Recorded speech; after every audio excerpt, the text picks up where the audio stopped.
Hi guys, I'm uploading an update on Kavanaugh for you, but then I was very tempted to do this reading before I go to bed in Australia. So on Kavanaugh, I think he probably still will be pushed through by the GOP, I have to say. But don't worry because, well, there's a couple of reasons. Firstly, it makes the GOP look like real out-of-touch bastards, and they are, right? So it doesn't look good. If there is testimony and they ignore it, and they're ignoring the other people who also want to testify, it's not a good look. So if they ram it through, it's yet another nail in the coffin, I think, for the GOP itself, not just Kavanaugh down the track. And I think there's enough evidence now that it's grounds for inquiries. Blessed be should the Democrats get in. So don't worry too much. Okay, now Rosenstein. This new news, did Rosenstein offer to wear a wire while in the company of the ghastly POTUS? Well, probably. I mean, if he wanted to save the country, it's not, something that you could rule out. So I'm going to ask, did he do it? But also the way it's come out is very fishy. The timing's fishy, and how did it get out, or not? Is it just gossip? So let's have a look at the Rosenstein story of the moment. First of all, did he make that offer? Did Rosenstein offer to wear a wire? Did he offer to wear a wire? Did Rosenstein offer to wear a wire? All right, let me take you down. Yes, they're jammies. I put on the jewels. I was going to bed, put on some jewels, but I've still got the jammies on.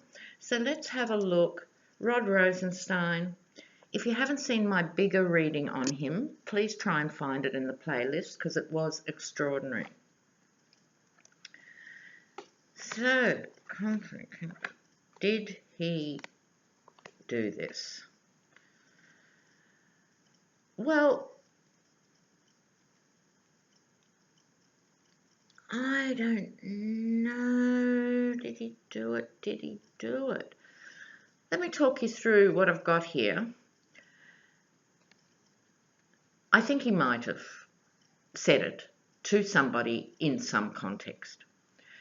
This is inner conflict. This is conflict of going around in circles. It could be in his own mind, should I make the offer or shouldn't I make the offer? It could have been him talking with a couple of people, one of whom now seems to be a leaker or whatever. Should we do this? The country's in trouble. What do you think? I think you should. I think you shouldn't. Go ahead. Don't do it. I think it's that sort of conversation that came about, an inconclusive conversation, but I think it was talked about. Who were they talking about? Well, the Mad King.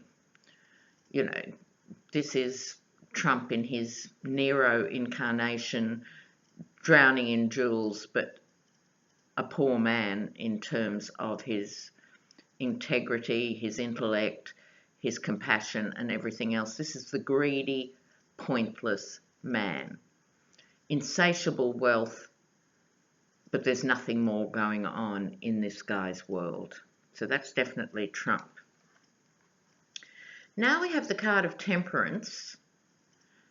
It's a card of negotiation. It's a card of integration. It's a card of balance, pouring from one cup to the other. It's underneath the conflict. So what this says to me quite clearly is, even if it was talked about as part of a range of things, what to do about the Mad King. And Rosenstein and or all of them decided not to do it. In other words, I think he was part of a conversation to do it, and I think he didn't do it. Right. Now, this is the Ace of Cups here, overflowing emotions. This is a time generally for the country of overflowing emotions and stuff. And I think this was very emotionally charged. I think this time is back a bit.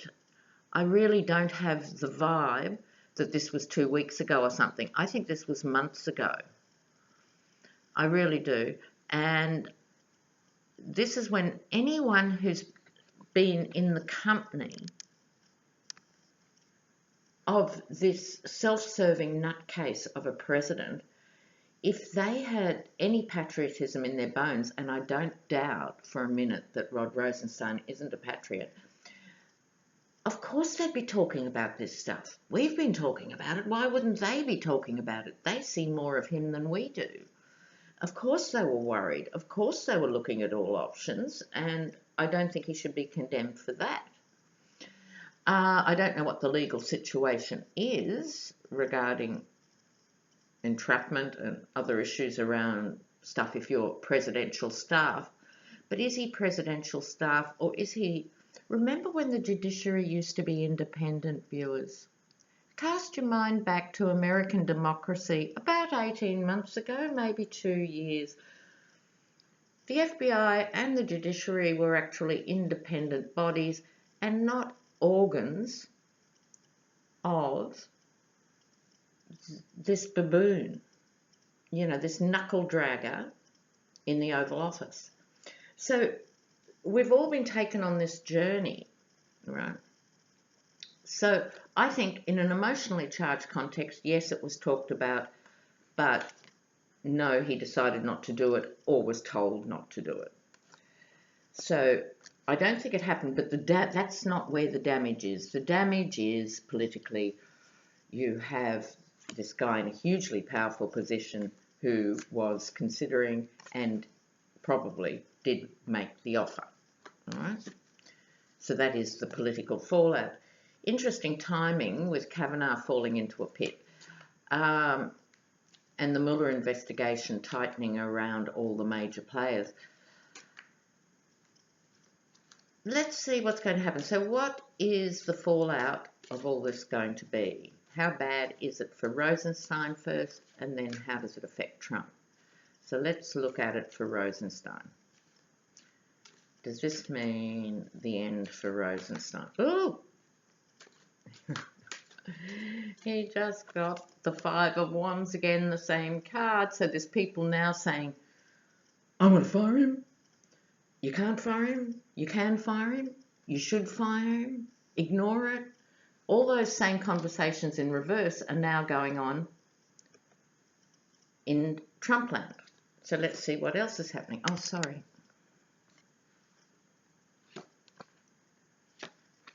Yes. Well, what's happening for Rosenstein?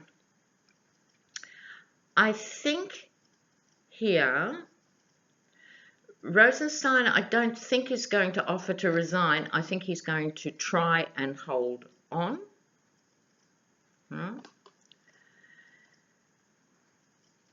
The Fool. Is Rosenstein a fool for trying to hold on? Question A. I don't take the man as a fool. I think he's trying to tough it out. There are many other candidates who could be the fool in this context. So I think, many conversations are being had as we speak. It could be foolish to preempt a big reaction on this for Rosenstein. He might be best off employing the advice of this third card, which is just go quiet, retreat, let other people fight it out. He's denied it, but my advice to him, if I was his lawyer, would be to say no more, just shut up. So from this, I'm not seeing unmitigated disaster for him. It's going to be tense, it's going to be awkward, it's going to be 3 days of a news cycle until something else comes up. But I don't think it's the end of the world for Rosenstein. How's this going to play out for Trump? What's happening from the Trump angle? Trump. How's this story going to play out for Trump?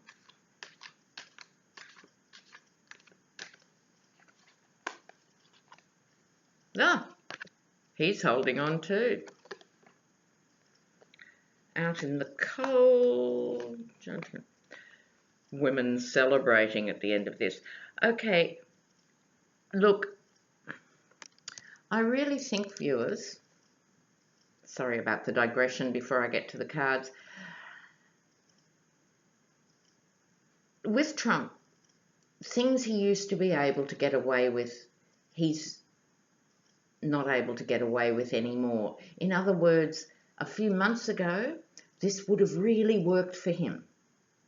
This would be a way, like whoever's leaked it is trying to do, trying to get into Trump's good books, trying to derail any criticism and trying to bring the focus back to Trump the victim. And it could have worked. I don't think it's going to work because he will be howling, of course, for blood. But I'm seeing Trump in the cold. Oh, sorry, this is a new camera angle. Trump's out in the cold. Judgment. And I love this judgment card in the Rider-Waite. You see the people rising up. This is the people being awoken. They've been awoken by the Kavanaugh nomination. People have been awoken by the scandals around Kavanaugh. You know what? I think there's much more focus and heat on that issue than Rosenstein. So I think he's going to be judged negatively for going all out, and he will, you can be sure of that, going all out. At the end of the day, this is out further in the future, celebration. So women celebrating and things. So it might be because I've done these readings sort of back to back that I'm fusing the Kavanaugh and Rosenstein stories, but I don't think so. I think the Kavanaugh stuff is massive, and I think this is a really unwelcome distraction. And I think the Democrats should also be smart. Just shut up, let it play out, let Trump spin his wheels, let him rattle the cage, let him drag his knuckles around the corridors of the White House. Yeah, look, I think that's all it'll be. It'll be a distraction. The other thing is, also, with the Woodward book and everything else, the 25th Amendment that was taken off the table for a whole year is now back on the table. There'll be just as many people saying, no wonder Rosenstein was worried. He is not up for the job. And another story that's coming out, you know, I was saying a couple of videos ago, viewers, Trump might be secretly drinking. As a lot of you guys pointed out in the comments, he may be a coke user. I think he's a pharmaceutical boy myself. And another little snippet in the Woodward book is that weird doctor who let Trump write his own medical certificate, how bent is he? Talk about Dr. Feelgood. He's the ultimate Dr. Feelgood. I think it's pharmaceutical drugs, and I think he has a handful for breakfast. I think he washes down his hamburgers with a handful of pharmaceuticals, and I think he's off his face. So more and more people are beginning to come to this point of view too. So I think Trump's got to be really careful because the 25th Amendment is out and about, and one of the backlashes of this Rosenstein thing is that it raises the 25th Amendment again. The criticism is he wanted to mic up to show other people how crazy this guy is and that the 25th needed to be invoked. So in a way, it brings the conversation back. So don't worry, viewers. Bigger picture. Bigger picture. Sorry about the light. Okay. I'll see you soon. Bye.